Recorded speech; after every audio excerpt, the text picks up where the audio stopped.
Spider-Man on PS4 delighted me at nearly every step of its 15-hour adventure, with a surprisingly deep tale focused on the plights of both Spider-Man and Peter Parker. The story combined with exciting web-swinging, web-based gadgets, and web-centric puns made for plenty of great action. Insomniac Games' superhero outing is a thrilling adventure, though one occasionally caught up in a web of overly familiar trappings.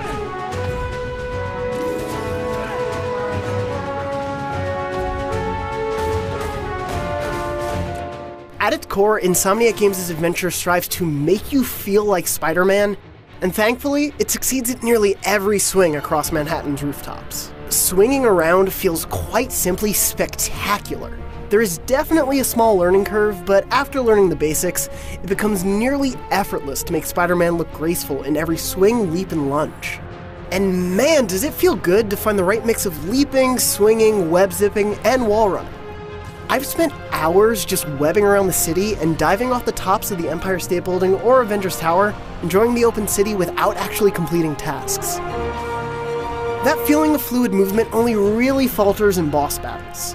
Insomniac throws in some big and exciting fights, and set pieces full of tense action, and a few harmless QuickTime events, of course. But the story's biggest boss battles are both front and back-loaded, leaving the middle of the story sort of devoid of huge bouts. That pacing feels off, especially when the first couple of boss battles begin to feel like somewhat repetitive pattern recognition. So thankfully, outside of boss battles, Spider-Man offers up a satisfying, varied combat system, though it takes a little longer than I would have preferred for it to show its depth. Spider-Man's mix of gadgets, attacks, and dodges made me feel like I always had control of a battle, and I loved improvising mid-fight with new equipment and moves. Insomniac is known for its wacky arsenals in series like Ratchet & Clank, so it's no surprise Spidey's gadgets are a blast to use. Throwing a trip mine at an enemy to webstick them to the environment, or even better, another baddie, is endlessly enjoyable. And discovering how best to deploy web bombs and spider drones in the many stealthy Batman Arkham Asylum-like scenarios is a methodical thrill. Adding to that variety is Spider-Man's wardrobe, a portable closet of unlockable Spidey suits, each with their own power. Each power can be used independently of the suit once it's unlocked, which is a godsend. That said, I largely relied on the first couple of suit powers for almost the entire campaign. The power to fill out your focus meter for special finishers or to restore health was so useful, I didn't want to give it up, and I never felt like the world actually encouraged me to use the other powers. I much more often swapped out the useful suit mods to adapt to specific side challenges more than I ever used different suit powers. Spider-Man's New York is an absolute blast to swing around, in part thanks to how gorgeous the shiny skyscrapers of the city look, particularly on a PS4 Pro, and because of how the Avengers-like theme music swells at just the right moments. The fun of the side objectives scattered throughout the city varies greatly. Taskmaster's tough challenges kept me coming back, while finding landmarks and backpacks was particularly easy and rote, and taking down various enemy outposts could be repetitive and rarely challenging, but still kind of fun. Anyone want to surrender? No? The brilliance of what the world could have been can be seen in a handful of side missions. One optional mission features a familiar villain and ties really nicely into the main story.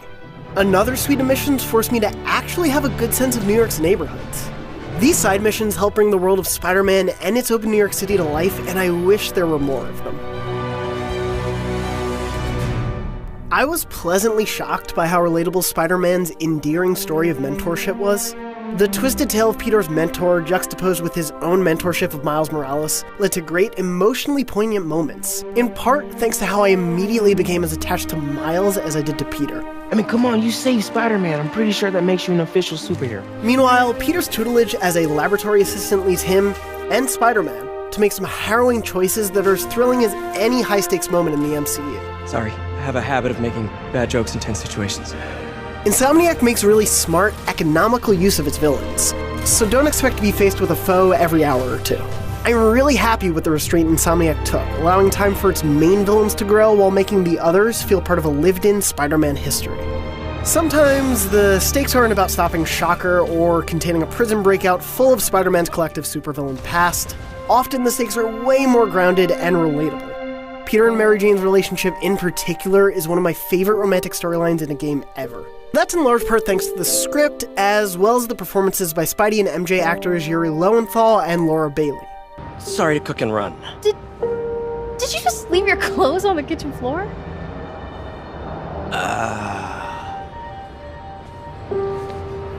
Peter worrying about his text to MJ being misinterpreted is as realistic a nod to modern dating as I could think of, and watching the pair navigate their complicated history and try to figure out what future they may actually have, if any, was just as thrilling to experience as Peter's more heroic endeavors. Why did you ask me here, Pete? You know, just dinner between friends. Friends. I wanted Marvel's Spider-Man on PS4 to make me feel like Spider-Man. To sail through the high-rises of New York City, to nimbly web up hordes of enemies and tussle with familiar, animal-themed villains. Insomniac Games' first foray into the world of Marvel handily delivers on all of that. What I didn't expect from Spider-Man was to also enjoy being Peter Parker so much. What's your take? Just another night in the city. What's your take? Aside from a couple odd pacing issues, Insomniac has delivered a Spider-Man story that both surprised and delighted me, coupled with gameplay that made me feel like Spider-Man nearly every step of the way. Spider-Man's open world doesn't consistently deliver the thrilling moments of its main campaign, but the foundation laid here is undoubtedly a spectacular time. For more on Marvel's Spider-Man, be sure to check out our interview with Brian Intihar, the game's creative director, and the latest gameplay. And for everything Spider-Man, you're already in the right place, IGN.